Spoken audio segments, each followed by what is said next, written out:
Hello. Jack, how are you, sir? Good. How are you doing? Fantastic. Thank you very much for taking the time to do this with us today. Yeah, no problem. Thanks. How's things with you? Good. You're in Syracuse, right? So yeah, kind of close to New York City, right? You're Syracuse? Yeah, about 4 hours away. Okay, far as away. So around that area. Yeah. So I guess in the New York State. But yeah, so we're in New York City, which is it's like the worst spot for this because it's people they're kind of going about their normal lives when they shouldn't be. So when you go out on the street, you got to sort of like dodge people and navigate it. But other than that, in the apartment, it's all right. Very cool, my man. Now, you've got a few ties to Syracuse because you were one of the featured acts on our debut of the 95X Big Excuse back in the summer of 2018. Right. You also played for our sister station, 93Q, a couple of times on their Summer Jam event. Yeah. But I think there's one detail about Syracuse that you may not be aware of that connects directly to AJR.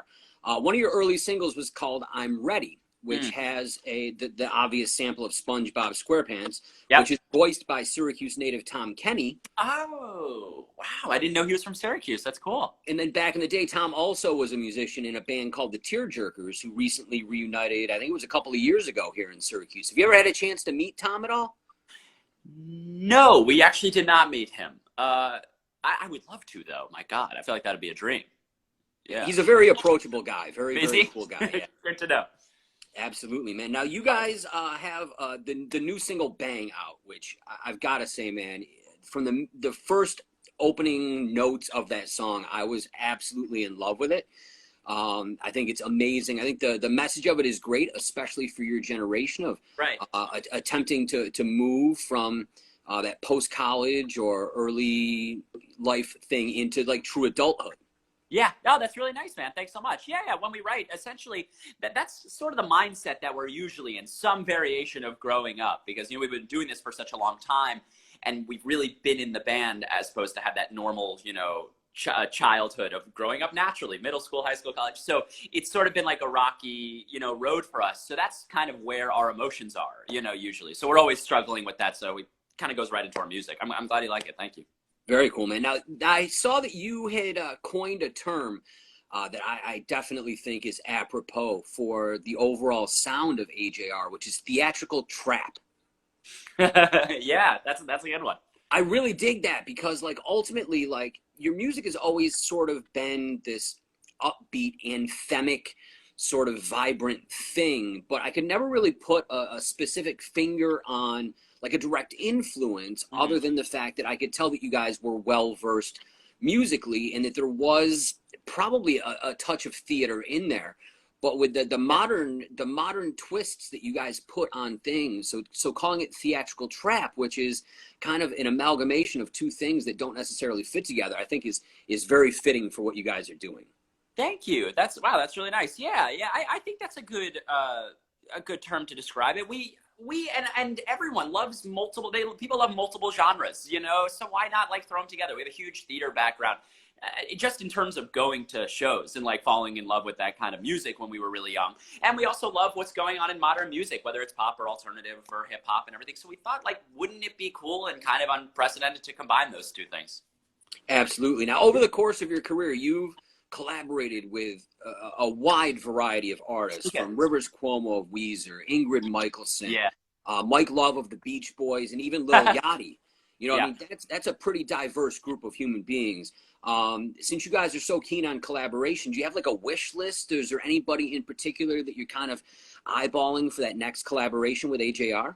In terms of a wish list, I guess we'd want to like kind of hit every side of the spectrum. I think Randy Newman would be really cool. I think that'd be like the coolest thing ever because we're just ridiculously inspired by him. He's an incredible composer. And then in terms of in the pop world, who's really great? I mean, obviously Billie Eilish would be fantastic. She's just really great. Phineas, her brother's really good. Benny, that she's kind of blowing up now. Absolutely, she's got a great voice. There's a lot of great acts out there now. Very cool. Now, your Neo Theater Part 2 tour was unfortunately brought to its end due to what's going on across the world right now. But I did happen to see some video footage of the tour, which is equal parts like Broadway show, Vegas magic show, but fully encapsulated inside the context of an amazing concert. Like, Mhm. was there something in particular that spawned the concept for the Neo Theater and Neo Theater Part 2 tours, or is this just something that happened naturally with all of your influences coming together to form this one thing? No, so I guess our mindset with the live show kind of was pretty clear when we kind of started doing shows seriously, and it was really that we took it as seriously as we did the music. And Ryan and I went to film school at Columbia, and so we have that background in film. And we thought, like, wouldn't it be so great if a live show kind of emulated the best, like your favorite movie?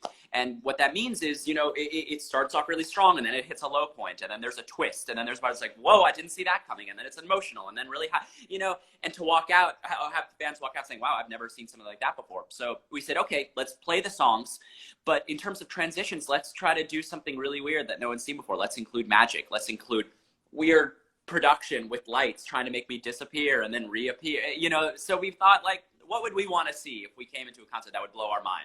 And we just kind of vomited ideas, and all of them actually ended up working.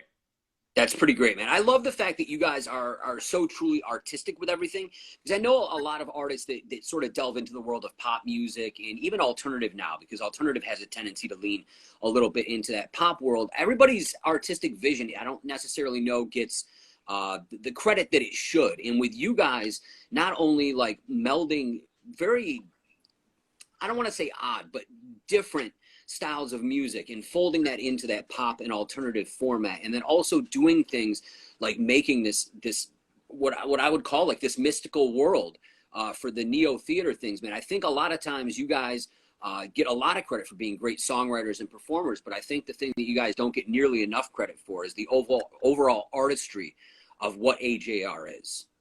Thanks. Wow, really nice. Thank you so much.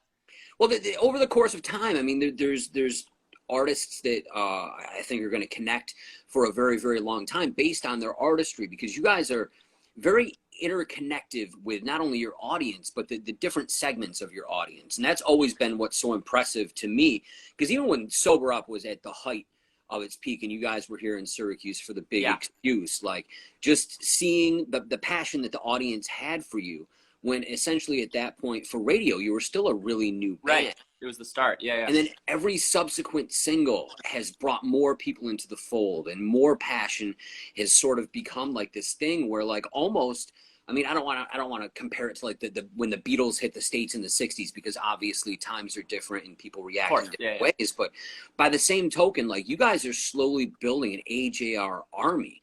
And I think a lot of that is the relatability of the lyrical content, the stylistic changes throughout your releases, and just the fact that the three of you are some of the most down-to-earth people.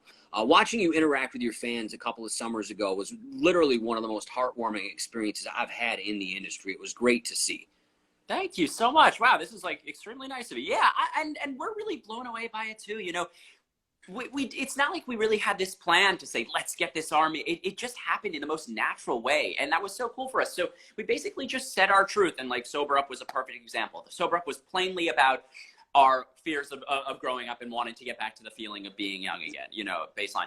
And fans obviously really connected to that. And then we kind of realized, like, wow, just because, you know, we're up on that stage and we're writing about this stuff, that doesn't mean we're any better than the fans that are down there. So we've kind of kept ourselves at the same level as the fans and managed to kind of be friends with them. And I think that's what they feel when they come to a show. It's not this God on a stage. We never want to be that. We would love to just kind of be at the same level and just kind of hang out and express these, you know, insecurities together. And you do a great job of that. Thank you. My last question is a little bit out there, because I'm not necessarily sure that your generation, my generation, have the same end goal. But back in October of last year, you guys got to play the stage at Red Rocks. And I know a lot of musicians put that like right at the top of the career bucket list. Was that something that you guys were really looking forward to? How was that experience? And is it something that you're going to remember for a long time? Yes. So what came before that was years and years of our dad saying, you know, you've made it if you played Red Rocks. Like, you know, you made it. That's the day when I get to see you guys at Red Rocks, then I'm going to know you guys really made it. So it was years of that and us thinking, there's no way, that's such a fantasy. You know, it's like saying we'll play MSG, you know, something huge. But then it came, and it was like, if you were backstage, it was so emotional. Like before the show, right before we went on stage, me and Ryan were like, Ryan was crying and I was like hugging him. It was just this moment of just oh my God, like how did this happen? Well, we went out on stage, you know, the point of view from on stage, it kind of just looks like a wall of people, like a wave coming over you, which is something that we had never seen before, especially in a headline setting. And it just like, it felt like we were up there for like 5 seconds. It went by so quickly because we were having so much fun. It was probably the show we'll remember most in our life. Awesome. Well, Yeah. Jack, once again, I want to thank you for taking the time today. I know that there is a small army of people here in Syracuse that absolutely adore the band, and we look forward to the world getting back to not necessarily the new normal, but a better version of the old normal so that we can all interact once again. Right. Looking forward to what happens next after Bang for you guys. And, man, I think you guys have the world in the palms of your hands. Oh, that's so nice. Thank you so much, man. I can't wait to see you guys live once again. Yes, very soon. Thank you so much. Awesome. Thanks, Jack. Take care. Good to talk. Bye-bye. You too.